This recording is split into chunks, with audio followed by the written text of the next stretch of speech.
What's up, guys? I'm SaltEMike, and this is your Star Citizen Week in Review for July 8th, 2024. Cargo missions are in testing, sort of. Radar gameplay is actually looking really interesting, and Jumptown is back, but nobody cares. All that and more on today's Week in Review.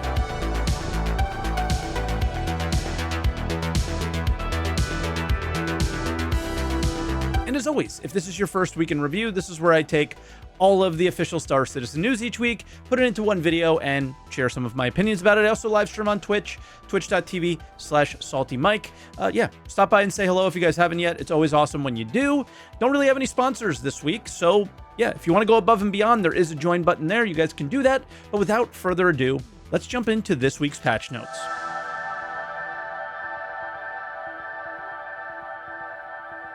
Start out on Monday with the 324 Evo, and this will be a theme throughout the week.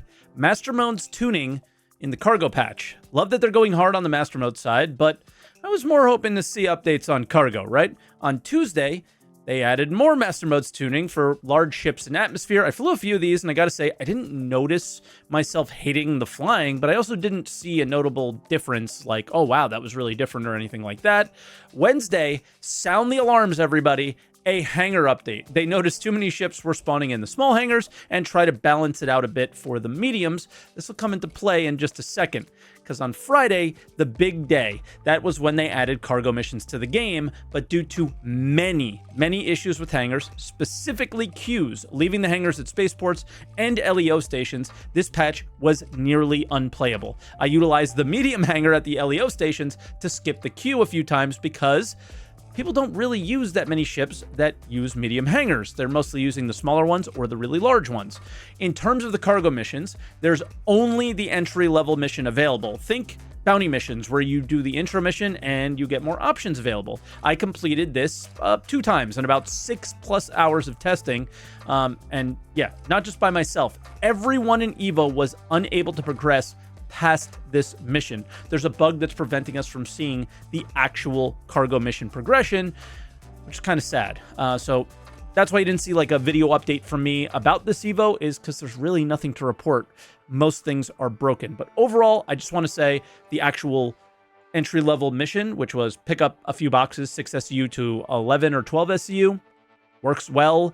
The no real friction in that system. It's all really hangar problems and this bug that's preventing progression. So hopefully by Tuesday, Wednesday, something like that, we'll see some updates and things will be better. There was Jumptown 2.1. It's back, but the economy team got their hands on it and the community is not very happy. They're reducing the payout to 10K per box from 20K, making an already dead event even more dead. Now, I think 10K per box is actually quite a lot of money. And I think many would agree that Jumptown could probably use maybe more of a modern update on the new cargo changes and things like that we've been having over the last year or so. And that's really it for this week. It was not a very exciting week in terms of updates. I was really hoping to say, yeah, Wave 1 this week, but we didn't get to do that. All right, future Mike here because I totally forgot to include this. There was a law system update that says it is no longer illegal to damage, destroy, tow, scrape, or structurally salvage an unowned vehicle.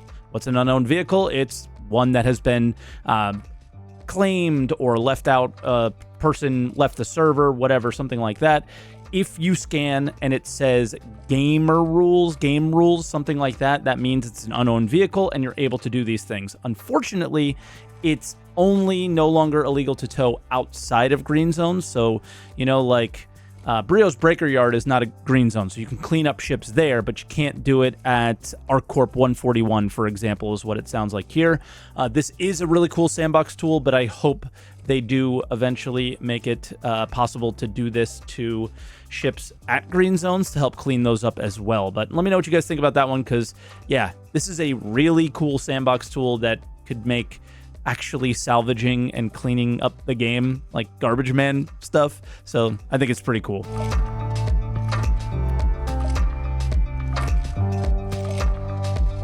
And for the monthly report, we always start out with AI, it feels like, and I'll breeze through this. They're trying to make AI talk to each other to inform through comms when things happen, and generally just trying to improve their performance, which is every monthly report. But the results have yet to kind of yield a ton of yeah, we're not seeing the results in the live servers, right? Then for character art, this trend continues as it has for months. They're making more armor types, but have yet to really show us a ton from it. We do have the legendary armor in game now, but I'm not entirely sure what makes it legendary yet.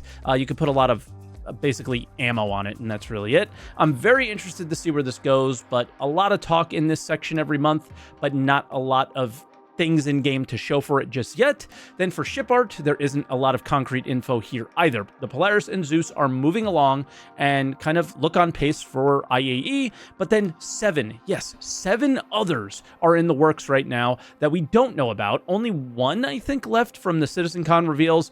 Always interesting to see how many backlog ships are being made right now versus new ones. Then for core gameplay, not as much to pull from here as I would normally have, but starting with Maelstrom, it's in the game dev branch, which is a big hurdle to see it, well, in game. So that is good news for the future. Radar is probably the most interesting thing to me here. They're going to allow us to use like FPS radar pinging in ships, even in some seats. And then there's specific radar scanners or attachments to radar scanners that we're going to be able to get better or more specific info like health info, contraband, things like that. And vehicles will emit large signatures when doing certain actions like pinging or quantum boost or changing master modes. As for Arena Commander, Horde mode seems to be moving along, but the EVA mode has kind of hit a snag because there's not a suitable map for it. Then for economy, they are turning their attention to Pyro, and they're still working on the EVR algorithm that will determine the price of rewards for players in game. We saw that in SCL last week. They have also spent time on adjusting the price of ship components now, as well as FPS weapon attachments. Ammo, which is a big one, that's kind of already happened. Check out railgun ammo prices in game now.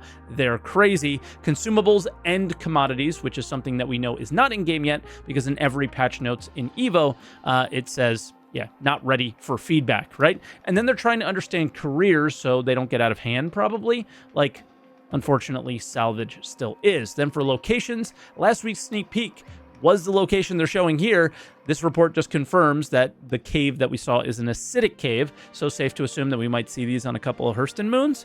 And then for tech art, the inventory systems have been bad enough, but now they want to lock us in some animation of putting clothing and armor on and off.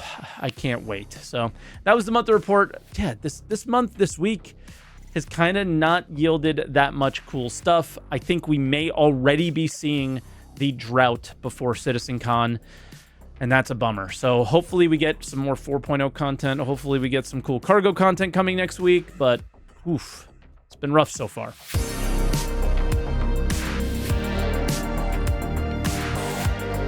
And then I'm not sure which section will be shorter, video updates or other updates, but yeah, we had an Inside Star Citizen this week where it was one of those experiment episodes, and each week they've gotten a little bit worse. It was fun to watch, but there's not much for me to take out and share with you. They plan on doing more play tests for server meshing. This was all just going back in time and telling us how the server meshing and other like Pyro play tests and things like that went. So yeah, not a whole lot to share really with you guys, but yeah, looking forward to whatever next week is. Hopefully it's a bit better. And there was no Star Citizen Live this week, which I was super looking forward to. And I'm speculating here completely, but the Star Citizen Live was on cargo missions. The day Star Citizen Live was supposed to happen is the day they delivered cargo missions in Evo. So I assume that those devs were needed to get that up and running and working. I did ask quite a few questions in the forum thread for the show, which I'll link down below. So I suggest you check out the thread and upvote any question that you do want to know the answer to, as it's a really important part of the game, and I imagine they're going to tell us about. But yeah, I would much rather find out myself about these things in game than hear about it on a weekly show. So yeah, I'm totally fine with them doing this. I'm not upset at all. It's just kind of a bummer because I was really looking forward to hearing some answers on some of the things that they touched on last week.